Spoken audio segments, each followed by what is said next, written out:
వాగర్ధావివ సంపృక్తౌ వాగర్ధ ప్రతిపత్తయే జగతః పితరౌ వందే పార్వతీ పరమేశ్వరౌ. లాభానాం ఉత్తమం కిం స్యాత్ లాభానాం శ్రేష్టమారోగ్యం. లాభానాం ఉత్తమం కిం స్యాత్ లాభానాం ఉత్శ్రేష్టమారోగ్యం. సుఖానాం చ కిముత్తమం సుఖానాం తుష్టిరుత్తమా. లాభాలన్నింటిలోకి గొప్ప లాభం ఏది? ఆరోగ్యం అన్నాడు. ఆరోగ్యాన్ని మించిన లాభం ఉందా? వేద పండితులకు మనం దండం పెడితేనండి వాళ్ళు ఏమని ఆశీర్వదిస్తారో చూశారా? ఎంత గొప్పగా ఉంటుందో చూడండి. ఆయుర్ ఆరోగ్య భోగ భాగ్య అష్టైశ్వర్య ప్రాప్తిరస్తు అంటారు. ఆ క్రమం చూడండి. ఆయు, ఆరోగ్యం, భోగం, భాగ్యం, ఆ పైన అష్టైశ్వర్యం. అంటే జీవితంలో ఏది చాలా ముఖ్యం? ఆయువు ముఖ్యం. ముందు బతుకుండారుగా. అందుకే పెళ్లిలో గౌరీ పూజ చేయిస్తారు పెళ్లి కూతురు చేత. లక్ష్మీ పూజ సరస్వతి పూజ చేయించరు. లక్ష్మీ పూజ చేయిస్తే డబ్బు వస్తుంది, సరస్వతి పూజ చేస్తే చదువు వస్తుంది. ఈ రెండు వచ్చాక మీరు ఉండాలా వద్దా? అసలు ఆ గౌరీ పూజలో విశేషం ఏంటి? ముందు మనిషి బతుకుండాలి, తర్వాత కదా లక్ష్మీదేవి సరస్వతీదేవి. అందుకని ముందు ఆయుహు, తర్వాత చూడండి ఆరోగ్యం ముఖ్యం. కొందరు బతికే ఉంటారండి, బాగానే ఉంటారు, కానీ వాళ్ళ జీవితాలు ఎలా ఉంటాయంటే మరి ఏమి శాపమో తెలియదు. కానీ అరగడియ భోగం 6 నెలల రోగం. అలాంటి జీవితం ఎందుకు? ఎంత ఆయుర్దాయం ఉంటే మాత్రం ఆరోగ్యంగా ఉండాలి కదా. అంటే ఆయువు తర్వాత ఆరోగ్యం ముఖ్యం. ఆరోగ్యంగా ఉన్నాడంటే ఆయువు లేదంటే ఆయువు ఉండాలి, తర్వాత ఆరోగ్యం, తర్వాత భోగం. అంటే అప్పుడు సంపదలు ఉండాలి, రకరకాల భోగాలు ఉండాలి. వద్దు లేని దానికి దేనికి ఆయువు ఆరోగ్యం? దారిద్ర్యం ఉన్నప్పుడు అంచేది భోగం ఉండాలి. అప్పుడు భాగ్యం. భాగ్యం వేరు. భాగ్యం అంటే ఐశ్వర్యం కాదండి, అదృష్టం. ఆ పైన నీకేమైనా అష్టైశ్వర్యాలు ఉంటే. ఇంత అర్థం ఉంది వైదిక పండితుల ఆశీర్వచనంలో. వారికి నమస్కారం చేయండి అమ్మా, వారి ఆశీర్వచనం చాలా గొప్ప. వేద పండితుడు కనపడ్డాడంటే లేచి నిలబడాలి, వెంటనే నమస్కారం చేయాలి. అది కనీసపు సంస్కారం. వారి ఆశీర్వచనం ఎంత బాగుంటుంది. అందుకని ధర్మరాజు చెబుతున్నాడు లాభాలన్నింటిలో గొప్ప లాభం ఏదంటే ఆరోగ్యం శ్రేష్టం అన్నాడు. ఆరోగ్యం ఉంటే మనిషికి అంతకంటే ఏమిటండి? ఆరోగ్యం ఉండగానే తీర్థయాత్రలు చేయాలి. శంకరాచార్య స్వామి ప్రశ్నోత్తర రత్నమాలిక అనే దాంట్లో చెబుతారు, లాభానాముత్తమం కిం స్యాత్ లాభానాం శ్రేష్టం ఆరోగ్యం సుఖానాం చ కిముత్తమం. సుఖాలన్నింటిలోకి గొప్ప సుఖం ఏది అంటే ఎప్పుడు మనం సుఖంగా ఉంటాం. ఎల్లప్పుడూ సుఖంగా ఉండాలంటే ఎలా ఉండాలి? సుఖానాం తుష్టిరుత్తమా. తృప్తిని మించిన సుఖం లేదన్నాడు. ఎంత గొప్ప సమాధానం అండి. తృప్తిని మించిన సుఖం లేదు. ఎన్ని సంపదలున్నా దారిద్ర్యం అంటే సంపద ఉండడం లేకపోవడం కాదండి, ఉందని లేదని అనుకోవడం. లేదని అనుకోవడం దారిద్ర్యం, లేకపోవడం దారిద్ర్యం కాదు. ఎందుకంటే లేని వాళ్ళు కూడా చాలా ఆనందంగా ఉంటారు కొంతమంది, ఉన్నవాళ్ళు కూడా ఆనందంగా ఉండరు. అలాగే సుఖాల్లోకల్లా ఉత్తమమైన సుఖం తృప్తి. నాకున్నది చాలు, మా ఇంట్లో ఉన్నది చాలు, ఇంకా వేరే వస్తువులు అవసరం లేదు. ఈ ధోరణిలో మనం ఉండగలిగితే ఆనందంగా ఉంటాం. సుఖానాం తుష్టిరుత్తమా. ఇప్పుడు మరొక ముఖ్యమైనటువంటి విషయాన్ని చెబుతున్నాడు. కిమర్థం బ్రాహ్మణే దానం ధర్మార్థం బ్రాహ్మణే దానం కిమర్థం నటనర్తకే యశోర్థం నటనర్తకే కిమర్థం చైవ భృత్యేషు భృత్యేషు భరణార్థం వై కిమర్థం చైవ రాజసు భయార్థం చైవ రాజసు. కిమర్థం బ్రాహ్మణే దానం. బ్రాహ్మణుడికి ఎందుకు దానం ఇయ్యాలి? బ్రాహ్మణుడికి ఎందుకు దానమో చెబుతున్నాడు. ధర్మార్థం బ్రాహ్మణే దానం. ధర్మం నిలబడ్డం కోసం నువ్వు బ్రాహ్మణుడికి దానం చెయ్యాలి. బ్రాహ్మణుడికి దానం ఇస్తున్నాము అంటే వారి సొమ్ము వారికి ఇస్తున్నాం. మన సొమ్మేం వారికి ఇవ్వడంలా. ఇది మన మనస్సులో ఉండాల్సిన భావన. ఎందుకంటే ఆనాటి వ్యవస్థలో ఏ వృత్తి చెయ్యకూడదు, బ్రాహ్మణుడు ఎవరి దగ్గర ఉద్యోగం చేయకూడదు, కేవలం వేదం చదువుకుని ఇంట్లో కూర్చోవాలి. మరి ఆయన ఎలా బతకాలండి? వేదం చదువుకుని ఇంట్లో కూర్చోవాలని మీరు చెప్పారు. ఎవరన్నా వస్తే ధర్మశాస్త్రం చెప్పమన్నారు, ముహూర్తం పెట్టమన్నారు, పురాణాలు చెప్పమన్నారు. మరి డబ్బులు పొట్టగడవాలా వద్దా? అందుకని ఏం చెప్పారు? మిగిలిన వాళ్ళకి మీరు మంచి అయినా చెడ్డైనా శుభమైనా అశుభమైనా సత్యనారాయణ వ్రతం చేసినా ఏం చేసినా బ్రాహ్మడికి దానం వేయండి అన్నారు. ఇస్తే పుణ్యం అన్నారు. తప్ప చెప్పండి. వ్యవస్థ నడవాలా వద్దా? అందరూ తలు రూపాయి ఇవ్వకపోతే ఆయన ఎలా బతుకుతారు? ఆయనకేం చెప్పాడు? ఇచ్చిన దాంతో తృప్తిపడ. అసంతుష్టో ద్విజో నష్ట.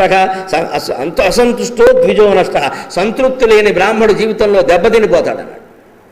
ఇస్తున్నారు కదా అని ఇంకా ఆయన 1000 రావాల్సిన చోట 10,000 అడగకూడదు. ఆయన తృప్తిగా బతకమని ఆయనకు చెప్పారు. ఆయన్ని తృప్తిగా చూడమని మనకి చెప్పారు. ఎక్కడైనా ధర్మశాస్త్రంలో తేడా ఉందండి? అందుకని ధర్మార్థం బ్రాహ్మణే దానం. ఇప్పుడు కిమర్థం నటనర్తకే. నటులకి, గాయకులకి, కవులకి. కవులు వేరు, బ్రాహ్మణులు వేరు. బ్రాహ్మణులందరూ కవులు అవ్వాలని లేదు, కవులైన వాళ్ళంతా బ్రాహ్మణులు కాదు, రకరకాలు ఉన్నారు కవులు. కవులకు మనం దానం ఇస్తాం, గాయకులకు ఇస్తాం, స్టేజ్ మీద ఎవరో పాట పాడతారు, ఓ 1000 రూపాయలు మాల్పిస్తుంది ఇస్తాం. గాయకులకి, కవులకి, నటులకి, కళాకారులకి, సంగీతం పాడే వాళ్ళకి, వీళ్ళకి మనం దానాలు ఇవ్వడం కేవలం ప్రచారం, యశస్సు, కీర్తి కోసం ఇస్తాం. అందుకోసం అంతకుమించి ఏమి ఇంకా ఆశించొద్దు అందులో. యశోర్థం నటనర్తకే. ఇంకో మాట, యజమానులుగా ఉన్నవాళ్ళు, అధికారులుగా ఉన్నవాళ్ళు గ్రహించాల్సిన విషయం, ఎంతమందికి ఉపయోగించే విషయాలు చెబుతాడు. మీరు ఒక పెద్ద సంస్థలో అధికారిగా ఉన్నారు, ఆఫీసర్గా. కిమర్థం చైవ భృత్యేషు, సేవకులకి ఎందుకు దానం ఇయ్యాలి? అధికారులుగా ఉన్నవాళ్ళు, సేవకులంటే మంచినీళ్ళు తెచ్చేవాళ్ళు, కాఫీలు తెచ్చేవాళ్ళు, డ్రైవర్లు, క్లీనర్లు, వీళ్ళందరూ ఆ సేవకులు. వీళ్ళని యజమాని చాలా సానుభూతిగా, చాలా దయతో చూడాలి. ఒక సొంత కారు ఉంటుంది, ఆయన డ్రైవర్ని పెట్టుకుంటాడు, ఎక్కడో ఆగుతాడు, ఆయన భోజనానికి వెళ్ళిపోతాడు, భోజనం నిమిత్తం డ్రైవర్ చేతుల్లో 50 రూపాయలు పెట్టాకే వెళ్ళాలి. వాడి సంగతి వాడు చూసుకుంటాడులే అనకూడదు. చూసుకున్నా సరే మనం అడగాలి, ఎక్కడ ఫోన్ చేస్తావు, నాతో వస్తావా, లేకపోతే నువ్వు 50 తీసుకుని సంతోషిస్తాడు. మా యజమాని గారు నాకు ఇచ్చాకే ఆయన తింటాడని చాలా నమ్మకంగా ఉంటాడు. ఇది చెబుతున్నాడు ధర్మరాజు ఒక రాజుగా. ధర్మరాజు అన్న మాటను మీరు తిరగేయండి, రాజధర్మం. ధర్మరాజు తిరగేస్తే రాజధర్మం. రాజధర్మం కావాలంటే ధర్మరాజు చెప్పింది వినాలి. రాజు అంటే కేవలం ఏదో రాజు అనగానే ఏదో పెద్ద రాజుగారు అనుకోకండి, పరిపాలకులు, అధికారులు, ఆఫీసర్లు అందరూ రాజులే కదా. కిమర్థం చైవ భృత్యేషు, సేవకులకు ఎందుకు దానం ఇయ్యాలి అంటే, భృత్యేషు భరణార్థం వై, వాళ్ళని పోషించే బాధ్యత ఈ అధికారిది, అంచేత వాళ్ళ పోషణ నిమిత్తం ఇవ్వాలి.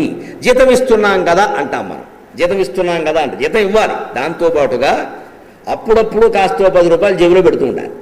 ఇది ఎంత ఎంత రాజనీతి ఉందండి ఇందులో, పరిపాలన అంతా ఉందండి, ఏది లేదు.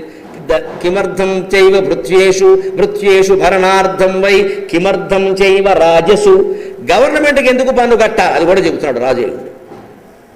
ప్రభుత్వానికి ఎందుకు పన్ను కట్టాలి? రాజస్సు అంటే రాజులు అంటే ప్రభుత్వం. ప్రభుత్వానికి ఎందుకు డబ్బు ఇవ్వాలి మనం? ఎందుకు తెలుసా? మొహమాటం లేకుండా చెబుతున్నాడు. 5000 ఏళ్ల క్రితం కూడా వ్యవస్థ ఎలా ఉందో చూడండి. భయం భయార్థం వై, భయార్థం చేయవ రాజసు, కట్టకపోతే రాజు శిక్ష విధిస్తాడు ఖచ్చితంగా. ఆ రాజశిక్షకి భయపడేనా నువ్వు పన్ను కట్టాల్సిందే. అంటే పరిపాలనలో ఉన్న అధికారులు దృష్టిలో పెట్టుకోవలసిన మాట. వ్యక్తిని మార్చడానికి భక్తి పనికొస్తుంది, వ్యవస్థను మార్చడానికి భయపెట్టడం తప్పదు. 10 మందిని మార్చాలి అంటే కాస్త భయపెట్టాలి. ఉట్టే కళ, తిట్టే కళ, ఊరుకోనం, తేడా వస్తే ఊరుకోనం, గట్టిగా బెదిరించాలి. అప్పుడు వ్యవస్థలో ఒక బెదిరింపు ఉంటుంది. ఆకస్మికమైన తనిఖీలు చేయాలి. ఏదో సోమవారం మంగళవారం టైం పెట్టుకుని వెళ్ళడం కాదు, ఆకస్మికంగా ఎప్పుడు వస్తారో తెలియదు అన్నట్టుగా ఉండాలి, అదరగొట్టేయాలి. అలా 4 సార్లు తనిఖీ జరిగితే తర్వాత 4 ఏళ్ల పాటు ఆ ఉద్యోగులు జాగ్రత్తగా ఉంటారు, సుఖంగా. గొడవలు అమ్మో ఎప్పుడు వస్తారో తెలియదు బాబు, దేవాంతా కూడా రా అంటారు. ఆ భయం ఉండాలి ఖచ్చితంగా. వ్యక్తిని బాగు చేయడానికి భక్తి పనికొస్తుందండి. వ్యవస్థ బాగుపడాలంటే భయం కొంచెం తప్పదు. అందుకే మన సంప్రదాయంలో భయభక్తులు లేవమ్మా అంటారు. భయము ఉండాలి, భక్తి ఉండాలి. అందుకని భయార్థం చేయవ రాజసు, రాజుకు ప్రజలు భయపడాలి, అప్పుడే రాజ్యం బాగుంటుంది. రాజును లోకువు గట్టి మాట్లాడకూడదు. ఇప్పుడు చూడండి, కిన్ను హిత్వా ప్రియో భవతి, మానం హిత్వా ప్రియో భవతి, కిన్ను హిత్వా నశోచతి, క్రోధం హిత్వా నశోచతి, కిన్ను హిత్వా అర్ధవాన్ భవతి, కామం హిత్వా అర్ధవాన్ భవతి, కిన్ను హిత్వా సుఖీ భవేత్, లోభం హిత్వా సుఖీ భవేత్. జీవితానికి ఎంత ఉపయోగపడే విషయాలు చెబుతున్నాడో చూడండి. కిన్ను హిత్వా ప్రియో భవతి, అందరూ మనల్ని ప్రేమించాలి, అందరూ మనం అంటే ఇష్టపడాలి. అంటే మానం హిత్వా ప్రియో భవతి, అహంకారాన్ని గర్వాన్ని విడిచిపెట్టు, అప్పుడు అందరూ నిన్ను ప్రేమిస్తారు. అందుకని ఖచ్చితంగా అటువంటి పద్ధతిలో మనం నడిచేటువంటి ప్రయత్నం చేద్దాం. ఇప్పుడు చూడండి, తపఃకిం లక్షణం ప్రోక్తం తపస్వధర్మవర్తిత్వం, తపఃకిం లక్షణం ప్రోక్తం తపస్వధర్మవర్తిత్వం, కోదమశ్చ ప్రకీర్తితః మనసో దమనం దమః, కోదమశ్చ ప్రకీర్తితః మనసో దమనం దమః, క్షమాచకా పరికీర్త్య కాచ క్షమాచ కీర్త్యా చ, కాచ క్షమాచ కీర్త్యా చ, క్షమా ద్వంద్వ సహిష్ణుత్వం కాచ హ్రీ పరికీర్తిత, హ్రీరకార్య నివర్తనం. ఇందాక దానికి చెప్పుకుని ఇవి చెప్పుకుందాం. కిన్ను హిత్వా ప్రియో భవతి, మానం హిత్వా ప్రియో భవతి. అందరికీ మనం ఇష్టమైన వాళ్ళం కావాలంటే అహంకారాన్ని వదిలిపెట్టాలి. ఇక్కడ మానం అంటే అహంకారం. కిన్ను హిత్వా నశోచతి, జీవితంలో ఎప్పుడూ దుఃఖపడకుండా ఉండాలంటే దేన్ని విడిచిపెట్టాలి? క్రోధం హిత్వా నశోచతి, కోపాన్ని విడిచిపెట్టిన వాడు దుఃఖపడకుండా ఉంటాడు. జీవితంలో దేన్నైనా తేలిగ్గా తీసుకోవడం అమ్మ, టేక్ ఇట్ ఈజీ, తేలిగ్గా తీసుకో. ఎవ్వరు శాశ్వతం కాదు. 100 ఏళ్ళు బతికే వాళ్ళు ఎవరు లేరు ఇక్కడ. ఎప్పుడో పోయింది ఆయుర్దాయం. 70 ఏళ్ళకి పడిపోయింది ఆయుర్దాయం. 70 ఏళ్ళు బతికితే గొప్పే, 80 ఏళ్ళు బతికితే గిన్నీస్ బుక్ రికార్డే. ఈ 70 ఏళ్లలో సగం నిద్రలో పోయింది, సగం తిండిలో పోయింది. మనం ఆనందంగా గడుపుతున్నది ఒక 5 ఏళ్ళైనా ఉందా అండి? అసలు ఇందులో కోపతాపాలు గొడవలు పెట్టేసుకోవాలా? అందుకని ధర్మరాజు చెబుతాడు, కిన్ను హిత్వా నశోచతి, దేన్ని విడిచిపెడితే మనం దుఃఖపడకుండా ఉంటామంటే కోపాన్ని విడిచిపెట్టిన వాడు దుఃఖపడకుండా ఉంటాడు. కిన్ను హిత్వా అర్ధవాన్ భవతి, దేన్ని విడిచిపెట్టిన వాడు నిజమైన ధనవంతుడు. అర్ధవాన్ భవతి అంటే కామం హిత్వా అర్ధవాన్ భవతి, కోరికను విడిచిపెట్టిన వాడికంటే ధనవంతుడు లేడన్నాడు. అన్ని రకాల దుఃఖాలకి కోరికలే మూలం. ఆనందం నువ్వు పొందాలి అంటే అకామహతస్య, కోరికలు లేకుండా చూసుకో, తగ్గించుకో, కనీసం తగ్గించుకో. కోరికల మీద కోరికలు పెంచుకుంటూ పోతే జీవితంలో దుఃఖం కాకపోతే సుఖం ఎక్కడ ఉంటుందండి? మన కోరికలకు మనమే అడ్డకత్తెర వేసుకోవాలి. ఇది మనకు అవసరమా కాదా? ఇది మనం ఆర్థికంగా భరించగలమా లేదా? ఇలా కామం హిత్వా అర్ధవాన్ భవతి, కోరికను విడిచిపెట్టిన వాడే అందరికంటే అర్ధవంతుడు, ధనవంతుడు. కిన్ను హిత్వా సుఖీ భవేత్, దేన్ని విడిచిపెడితే ఎప్పుడూ సుఖంగా ఉంటాడు అన్నాడు. లోభం హిత్వా సుఖీ భవేత్, ఇవాళ పోటీ వ్యవస్థ నెలకొన్న దాంట్లో విద్యార్థులకి చాలా ఉపయోగపడే మాట. ఈ మాట మీ పిల్లలకి చెప్పండి, ఇక్కడ రాకపోయినా సరే. 1వ తరగతి పిల్లల దగ్గర నుంచి ఇవాళ పోటీ పెట్టేశారమ్మా. పోటీ, ఎక్కడ చూసినా పోటీ. ప్రపంచం అంతా ఎందుకు జరుగుతోందండి? పోటీ తత్వం. దాన్ని ధర్మరాజు చెబుతున్నాడు ఇక్కడ, ఈ పోటీ రద్దు చేయండి. లోభం హిత్వా సుఖీ భవేత్, లోభం అంటే స్వార్థం. నేనే నగ్గాలి, నేనే ఫస్ట్ ర్యాంక్ రావాలి, నేనే బాగుండాలి, నేను అనుకున్నదల్లి జరగాలి, మిగిలిన వాళ్ళు ఏమైపోయినా నాకు అనవసరం, నేనే నెంబర్ వన్. ఈ పోటీ రద్దు చేయండి అన్నాడు ధర్మరాజు. 5000 ఏళ్ల క్రితం ధర్మరాజు చెప్పిన మాట ఇవాళ వర్తిస్తుందా లేదా దయచేసి ఆలోచించండి. ఎంత సమకాలికమైన విషయం అండి. ఇప్పుడు ఇంకొక మాట, తపఃకిం లక్షణం ప్రోక్తం తపస్వధర్మవర్తిత్వం కోదమశ్చ ప్రకీర్తితః మనసో దమః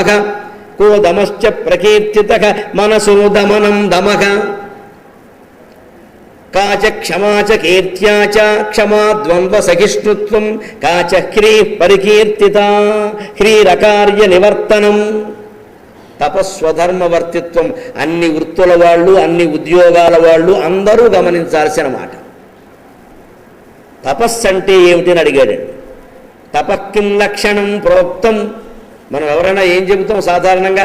పండితులు కూడా మీరు అడగండి, తపస్సు అంటే అబ్బో అది నీ వల్ల కాదురా, హిమాలయాల్లోకి వెళ్ళాలి, గుహలో ఉండాలి, ముక్కు మూసుకోవాలి, ప్రపంచం మర్చిపోవాలి, బండరా అయిపోవాలి. నిజమే, మరి తపస్సు గురించి గ్రంథాల్లో అలాగే ఉంది. కానీ అది కాదుట. మీరు అది తపస్సు అయితే ఆలోచించండి. తపస్సులకి శాపం ఇచ్చే శక్తి ఉంది కదండి. మనం చూశాంగా పురాణాల్లో, మునులందరూ శాపాలు ఇచ్చారుగా, అలాగే వరాలు కూడా ఇచ్చారుగా. శాపానుగ్రహ సామర్థ్యం తపస్సు వల్ల వస్తుంది, అది మనం అంగీకరిస్తున్నాం కదా. ధర్మవ్యాధుడు కథలో ఒక ఇల్లాలు ఆ కౌశికుడు వచ్చి గుమ్మంలో నిలబడితే ఈవిడ భిక్ష వేయడం ఆలస్యమైతే, ఏమమ్మా నీ మొగుడు యావలో పడి బయట ఒక భిక్ష కోసం ఒక బ్రాహ్మణుడు ఉన్నాడనే విషయం నువ్వు మర్చిపోయావా అని కౌశికుడు కోప్పడితే ఆవిడేమందండి, నీ మాటలకి జడవడానికి నేను నీ చూపు కాలిపోవడానికి చెట్టు మీద కొంగని కాదు, జాగ్రత్తగా ఉండని చెప్పిందండి. ఆవిడికి ఎలా తెలిసిందండి ఈ విషయం? ఎక్కడో కౌశికుడు అంతకుముందు కోపం వచ్చి చెట్టు మీద కొంగని కాల్చి బూడిచ్చేశాడు. ఆ విషయం ఈవిడికి ఎలా తెలిసిందనే? టీవీలు లేవే, ఫోన్లు లేవే. తపస్వధర్మవర్తిత్వం. ఆడవాళ్ళు, మగవాళ్ళు, ఉద్యోగాలు చేసేవాళ్ళు, చెయ్యని వాళ్ళు, వ్యవసాయాల్లో ఉన్నవాళ్ళు, వ్యాపారాల్లో ఉన్నవాళ్ళు ఆనందించాల్సిన విషయం. నీ డ్యూటీ నువ్వు చేయడమే గొప్ప తపస్సు, దాన్ని మించింది ఏది లేదు అని చెప్పాడు ధర్మరాజు ఖచ్చితంగా. ఇవాళ మనం ఉద్యోగాలు చేస్తున్న వాళ్ళమంతా తపస్సులు చేస్తున్నట్టే. ఉద్యోగం అంటే ఒక్క మాట గ్రహించండి దయచేసి, ఉద్యోగం అంటే ప్రయత్నం, నాట్ జాబ్. భారతంలో ఉద్యోగ పర్వం అని ఒక పర్వం ఉంది. విరాట పర్వం తర్వాత ఉద్యోగ పర్వం ఎందుకు పెట్టారు? అందులో ఎవరికి ఉద్యోగాలు రాలా. శ్రీకృష్ణుడికి ఏ ఉద్యోగం లేదు. ఎందుకు తెలుసా? ఆ ఉద్యోగ పర్వం నిండా రాయబార ప్రయత్నాలు ఉన్నాయి. ద్రౌపదుడు పురోహితుడు కౌరవుల దగ్గరికి వెళ్ళాడు. శకుని కొడుకు ఉలూకుడు ఇక్కడికి వచ్చాడు, సంజయుడు ఇక్కడికి వచ్చాడు, కృష్ణుడు అక్కడికి వెళ్ళాడు. ఈ సంధి ప్రయత్నాలు జరిగింది. ఉద్యోగం అంటే ప్రయత్నం, ఉద్యోగం పురుష లక్షణం అంటే జాబు కాదమ్మా, ప్రయత్నం చేయడం మనిషి లక్షణం అని అర్థం. సరైన అర్థాలు చెప్పాలి. ఉద్యోగం అనే దానికి జాబు కాదు, పురుష అంటే మగవాడు కాదు. సాహిత్యంలో వేదాంతంలో ఎక్కడ పురుష శబ్దం వచ్చినా మనిషి అని అర్థం, పురుషార్థం, పురుష ప్రయత్నం. దయచేసి గమనించండి. పురుషార్థాలు ధర్మ అర్థ కామ మోక్షాలు ఆడవాళ్ళకు కూడా అవేగా, వాళ్ళకి వేరే లేవుగా. పురుష ప్రయత్నం చేయాలండి అంటే మగాడి ప్రయత్నమా? మనిషి చేసే ప్రయత్నం. పురుష శబ్దానికి వేదంలో వేదాంతంలో శాస్త్రంలో సాహిత్యంలో మనిషి అని అర్థం తప్ప మగవాడని అర్థం కాదు. ఆ ప్రయత్నమే తపస్సు. తపస్వధర్మవర్తిత్వం కో దమశ్చ ప్రకీర్తిత. దమము అంటే ఏమిటి? మనసో దమనం దమగా. దమం అంటే ఇంద్రియ నిగ్రహం. మరి ఇంద్రియ నిగ్రహం అంటే ఏది? కొంతమందిని చూడండి, మనలో చాలామంది ఎలా ఉంటామంటే చక్కగా పట్టుబట్టలు కట్టుకుంటాం, మంచి తెల్ల బట్టలు వేసుకుంటాం, తలదువ్వుకుంటాం, బొట్టెట్టుకుంటాం, పైగా పిండికట్లు శుభ్రంగా పెడతాం, అడ్డంగా కొందరు నిలువుగా కొందరు గట్టిగా పెడతాం. చూసిన ప్రతి వాళ్ళు మన భక్తులు అనుకోవలసింది, అబ్బా అపరశివుడండి ఆకారం. పైగా మన దేశంలో ఒక అమాయకత్వం ఏమిటంటే వేషాన్ని బట్టి గౌరవిస్తారండి. అది కాదు. ధర్మరాజు చెబుతున్నాడు, ఇంద్రియ నిగ్రహం అంటే కాళ్ళు చేతులు కట్టేసుకోవడం కాదుట. మనసో దమనం దమక. మనస్సును నిగ్రహించుకోవడమే ఇంద్రియ నిగ్రహం. మనస్సులో సన్యాసం అంటే పైకి సన్యాసం కాదు, భౌతిక సన్యాసం సమస్య కాదు, మానసికమైన సన్యాసం. స్పష్టంగా భగవద్గీతలో కృష్ణుడు చెప్పిన మాట, సంకల్ప సన్యాసీ స సన్యాసీతి నిశ్చయక. మనస్సులో సంకల్పాలను విడిచిపెట్టిన వాడు నిజమైన సన్యాసి తప్ప ఊరికి పైకి తలలు బోడులైన తలపులు బోడుగా అని గుండు గీయించుకోవడం సన్యాసం పుచ్చుకోవడం పెద్ద విషయం కాదండి. కాషాయం కట్టడం. ఇది ధర్మరాజు చెబుతున్నది. మనసో దమనం దమక క్షమాచ పరా ప్రోక్త. క్షమ అంటే ఏమిటి అన్నాడు. క్షమ అంటే ఓర్పు అని అర్థం చెబుతాం. ఏమిటి ఓర్పు? ఏమిటి ఓర్చుకోవాలి? తిడితే ఓర్చుకోవడం కాదు. అందరు తిట్లు ఓర్చుకోవలసిన పని లేదు. కొందరు తిట్ల మనం సమాధానం చెప్పాలి. అందరూ అలా ఓర్చుకోవడం మొదలు పెడితే అందరూ తిడతారండి. లోపోయిపోకూడదండి ఖచ్చితంగా. వాడి వాటికి మనం గట్టిగా చెళ్ళమనైనా చెప్పాలి, లేదా చమత్కారంగానైనా చెప్పాలి. వివేకానందుడు అమెరికాలో ఉపన్యాసాలు ఇస్తున్నట్ట. అస్తమానం ఇండియా ఇండియా భారతం భగవద్గీత అని దేవుణ్ణి మన భారతదేశాన్ని పొగుడుతూ ఉంటే అమెరికా వాళ్ళ కోపాలు వచ్చాయి. మరి రావు, అస్తమానం అదే మన దేశాన్ని పొగుడుతూ ఉంటే. అందుకని కూడా కిందికి దిగే కానట్ట. ఏమిటండి ఇండియా గొప్పతనం, ఊరికి ఇండియా ఇండియా అంటారు మాటి మాటికి. అనేక కులాలు, అనేక మతాలు, అనేక ప్రాంతాలు. అంతేకాదండి, దేనితోనూ యూనిటీ లేదు. కనీసం రంగులో కూడా యూనిటీ లేదు. కొందరు తెల్లగా ఉంటారు, కొందరు నల్లగా ఉంటారు, కొందరు ఎర్రగా ఉంటారు, కొందరు చామన ఛాయలో ఉంటారు. అదేం రంగు? There is no uniformity even in colour. What is there in India? మీరు ఊరికే ఇండియాని పొగుడుతున్నారు. మా అమెరికా వాళ్ళని చూడండి, కోసిన కందగడ్డల్లాగా అందరం ఒకే రంగులో ఉంటామన్నట్టు. స్వామి జవాబు ఇచ్చాడు, మన దేశాన్ని అంటే మనం ఊరుకోవచ్చా అండి? గుర్రాలు రకరకాల రంగుల్లో ఉంటాయి, గాడిదలన్నీ ఒకే రంగులో ఉంటాయి అన్నట్టు. ఒకే రంగులో ఉండడం పెద్ద గొప్ప విషయం కాదు నాయన. మా దేశంలో నల్లగా కొందరు, ఎర్రగా కొందరు, తెల్లగా కొందరు ఉంటారని నువ్వు ఆక్షేపించకల్లా. గుర్రాలను చూసుకో, తెల్ల గుర్రాలు ఉంటాయి, నల్ల గుర్రాలు ఉంటాయి, ఎర్ర గుర్రాలు ఉంటాయి. ఆవుల్లో కూడా తెల్లావులు ఉంటాయి, నల్లావులు ఉంటాయి, కపిలగోవులు ఉంటాయి. గాడిదలను చూడు, అంది బూడిద రంగు, ఒకటే రంగు, రెండో రంగు ఉండదు నాయన. అంచేత మేము గుర్రాలం, మీరు గాడిదలు, ఆ విషయం చెప్పక్కర్లేదు కదా అన్నాడు. తిడితే ఊరుకోకూడదండి. మన కుటుంబాన్ని, మన తల్లిదండ్రుల్ని, మన భార్యని, మన భర్తని, మన దేశాన్ని, మన హిందూ ధర్మాన్ని, మన తెలుగు భాషని ఎవరైనా ఒక్క మాట అంటే వెంటనే చెళ్ళు మన జవాబు చెప్పి తీరాలి. మనం హిందువులుగా, తెలుగు వాళ్ళుగా ఆ గౌరవం మనం కాపాడుకోవాలి. గర్వంగా మాట్లాడు, ఆనందంగా మాట్లాడు, ఆత్మాభిమానంతో మాట్లాడు. తల ఉంచుకుని మాట్లాడతారు ఏమిటండి? అందుకని ఆ స్థైర్యాన్ని మనం పెంపొందించుకోవాలి ఖచ్చితంగా. క్షమ అంటే ఓర్పు పడ్డం కాదండి. ఏది క్షమ తెలుసునా? క్షమా ద్వంద్వ సహిష్ణుత్వం, ద్వంద్వములను సహించుట, ఇది క్షమ. ద్వంద్వం అంటే శీతోష్ణాలు, సుఖదుఖాలు, లాభ నష్టాలు, ఇవి జయాపజయాలు, వీటిని సమానంగా తీసుకోవాలి. అది క్షమ. హ్రీరకార్య నివర్తనం. హ్రీ అంటే సిగ్గు. సిగ్గు అంటే ఏమిటి అన్నాడు ఆయన. సిగ్గుపడ్డం అంటే ఏమిటండి? నాకు అర్థం కావట్లా అన్నాడు యక్షుడు. అవునయ్యా, ఆడవాళ్ళు సిగ్గుపడతారంటారు. లేదు, మగవాళ్ళు కూడా సిగ్గుపడాలి. దేనికో తెలుసా? అకార్య నివర్తనం. కాని పని చేయవలసి వచ్చినప్పుడు సిగ్గుపడాలి ఖచ్చితంగా. ఛీ, ఎంత తప్పు చేస్తున్నా అని మనస్సులోనైనా బాధపడాలండి. అప్పుడు మనం ఆ తప్పు చేయడం మానేస్తాం.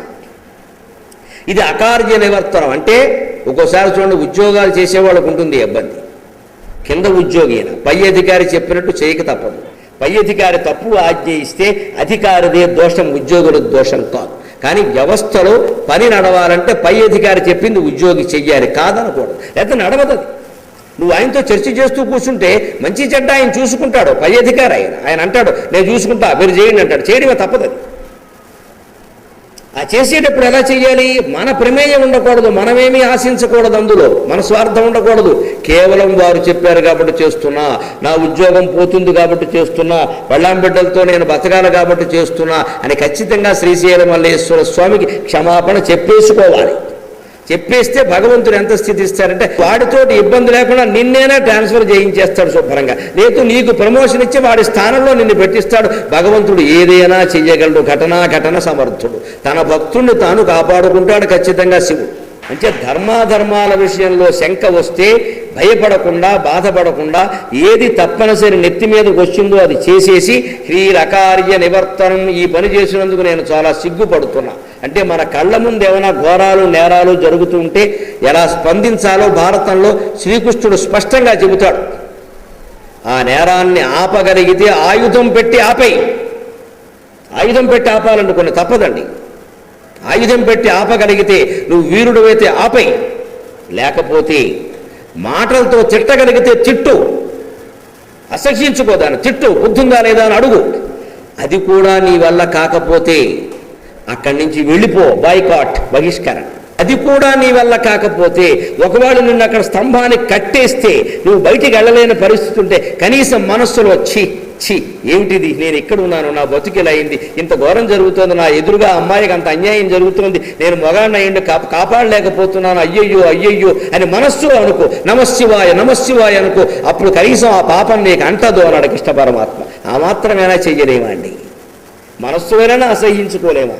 అంచేత పాపాల్లో మనం భాగస్వాములం కావద్దు, పుణ్యంలో మనం భాగస్వాములం అవుదాం. మంచి కార్యక్రమాలు సమాజం మేలు కోసం జరిగితే మనం చెయ్యాలి. మనం చెయ్యలేకపోయినా ఎవరన్నా చేస్తుంటే దగ్గరుండి సాయం చెయ్యాలి. హ్రీరకార్య నివర్తనం, మనం వ్యతిరేకించాలి, అవ్వకుండా ఆపాలి. వికర్ణుడు ద్రౌపది వస్త్రాపహరణం జరుగుతూ ఉంటే ఎవరు అడ్డుకున్నారండి? భీష్మద్రోణులు అడ్డుకోరా, వాళ్ళు మాట్లాడకుండా కూర్చున్నారు. పాండవులు సరే బానిసలైపోయారు. వికర్ణుడు ఎవరనుకుంటున్నారు? వికర్ణుడు ధృతరాష్ట్రుని యొక్క కొడుకు, స్వయంగా దుర్యోధనుడు తమ్ముళ్లలో ఒకడు, సొంత తమ్ముడు, 100 మందిలో ఒకడు. ఆయన ఎదుర్కొన్నాడు అక్కడ. మేము మతుందా లేదా, ఇల్లాలని ఇలా చేస్తారా అని భీష్ముడిని ద్రోణుడిని నిలబెట్టాడు. పెద్దవాళ్ళు ఉన్నారు, మీరు పట్టించుకోరేమిటి అన్నాడు. అప్పుడు కర్ణుడు లేచి ఆయన కోప్పడ్డాడు. నువ్వు కుర్రాడివి, గుడ్డొచ్చి పిల్లని ఎక్కిరించిందని నువ్వు మాట్లాడుతున్నావు, ఇక్కడ వెళ్ళిపో అన్నాడు. ఇటువంటి సభలో నేను ఉండలేను అని వెళ్ళిపోయాడు. బాబు బహిష్కరించాడు. చివరి యుద్ధ రంగంలో వికర్ణుడు కూడా తప్పనిసరి కౌరవుల పక్షంలోనే పోరాడాడు, అది వేరే విషయం. 100 మంది అక్కడే. కానీ భీముడు 99 మందిని చంపాడండి. వికర్ణుడిని చంపవలసి వచ్చింది 15వ రోజున ద్రోణ పర్వంలో జరిగిన ఘట్టం చెబుతున్నా. 15వ రోజున వికర్ణుడిని చంపవలసి వస్తే ఎదురుగా వచ్చి పోరాడుతుంటే, తమ్ముడు నిన్ను కూడా చంపడం తప్పడం లేదురా, ఆ పక్షంలో ఎందుకున్నావురా, ఇప్పుడైనా ఈ పక్షానికి రారా అని భీముడు కోరాడండి దండం పెట్టి వికర్ణుడిని, దుర్యోధనుడు తమ్ముడిని. చాలామందికి తెలియదు, భారతంలో ఉంది, నేను చదివి కళ్ళనీళ్ళు పెట్టుకున్నా. ఎంత మానవతామూర్తులు ఉన్నారు కౌరవుల్లో కూడా. నిన్ను నేను చంపనరా అంటే అతను, లేదన్నయ్య నువ్వు అలా అనుకోవద్దు, మనం శత్రుపక్షాల్లో నిలబడ్డాం, నేను ఒక పక్షంలో ఉన్నాను, నువ్వు ఒక పక్షంలో ఉన్నావు, యుద్ధం చేస్తున్నాం, ఎవరు గెలుద్దామో తేల్చుకుందామని భీముడి చేతుల్లో చనిపోయాడు ఆ మహావీరుడు, దుర్యోధనుడికి సొంత తమ్ముడు. 100 మందిని ఒకే ఘటన కట్టి మాట్లాడుతున్నామే, అందులో చాలా మంచివాళ్ళు ఉన్నారండి. ఆ వికర్ణుడు గురించి కృష్ణుడు ప్రస్తావించాడు. భారతం మొత్తంలో, కౌరవులు మొత్తంలో నేను ప్రేమించే వ్యక్తి ఎవడంటే వికర్ణుడు, వాడు అధర్మం జరుగుతుంటే ఎదురు తిరిగాడు అన్నాడు. అది నేర్చుకోవాలమ్మా. నోరు మూసుకుని కూర్చోవద్దు. ధర్మం గనక నోరు మూసుకుంటే అధర్మం అడ్డగోలుగా రాజ్యం చేస్తుంది. ఇన్ని పురాణాలు, ఇన్ని సాహిత్యం, ఇంత చరిత్ర ఉన్నది మనకు అందుకోసమా? మనలో ఎవరికి ధైర్యం లేదా? మనం మాట్లాడమా? నిలబెట్టి అడగలేమా? అధర్మం చేసిన వాడే అడ్డగోలుగా మాట్లాడుతుంటే ధర్మాత్మలో మనం ఎందుకు అడగలేమండి? ఖచ్చితంగా ఏమవుతుందండి? మహా అయితే ప్రాణం పోతుంది. ఇవి ఏమీ కాకపోయినా ప్రాణం పోతుంది కదా, ఏం చెయ్యకపోయినా ప్రాణం పోతుంది కదా. వికర్ణుడి ప్రాణం, దుర్యోధనుడి ప్రాణం, భీముడి ప్రాణం అన్నీ పోయాయి. మనం ధర్మాత్ములుగా వెళ్ళిపోవాలి పైకి. శ్రీశైలం మల్లేశ్వర స్వామి యొక్క నివాసంలో, కైలాసంలో శాశ్వతంగా ఉండాలి. ఆయన అంకం